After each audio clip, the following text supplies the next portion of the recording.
grabbed on my arm, I believe, tossed me to the side, and then he tossed me to the ground and flipped me over.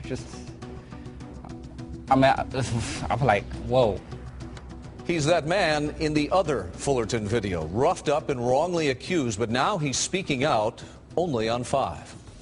Before Kelly Thomas, the other man was videotaped in a violent encounter with Fullerton police.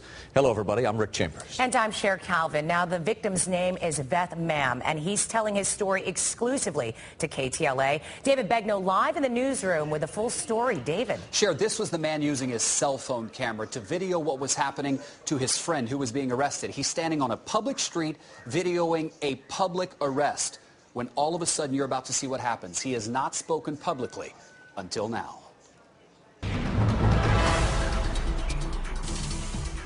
I'm glad it's opened up, because before it was like in a closed cage and I couldn't really tell anybody. Begnaud didn't think anyone would believe him when he said that a Fullerton police officer beat him on the night of October 23, 2010. Mr. Mann was recording his friend being arrested when all of a sudden that police officer did this. Hey!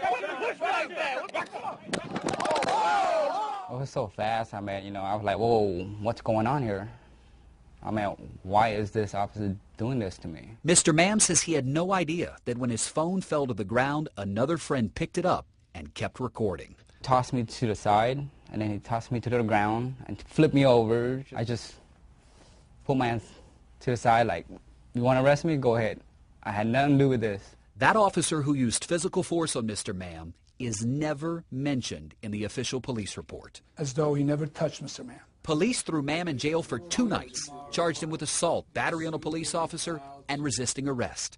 Because of that video, a jury found him not guilty on all charges. And the bottom line is that these officers got together and falsified a police report. There was a conspiracy to falsify a police report and suggest and write in their police report that Mr. Mann jumped on one of their backs and tried to choke him when all of them knew that was a lie. Catastrophic injury and civil rights attorney Garo Martirosyan is the man suing the city of Fullerton for the death of Kelly Thomas. Now he's filing a second suit for what has happened to Mr. Mann, because he says that same officer seen using physical force on Mann is one of the 6 officers on leave for the deadly confrontation with Kelly Thomas. Now, Fullerton police, for their part, admit they were wrong to arrest Mr. Mann last year. All we got was, oh, we made a mistake, oops. And Mr. Mann wants more. To see what they did to me, to stop. Now when I drive, I look back, I see cop, I get paranoid. He says he's now afraid of Fullerton police. According to the attorney Garo Martirosyan, who's a man with a track record of winning millions of dollars for people who allege police brutality, if he wins, the experts say the city of Fullerton could end up paying millions of dollars in this case. And then, of course, there's the second case dealing with Kelly Thomas. We're live in the newsroom with an exclusive tonight. I'm David Begnaud, KTLA 5 News.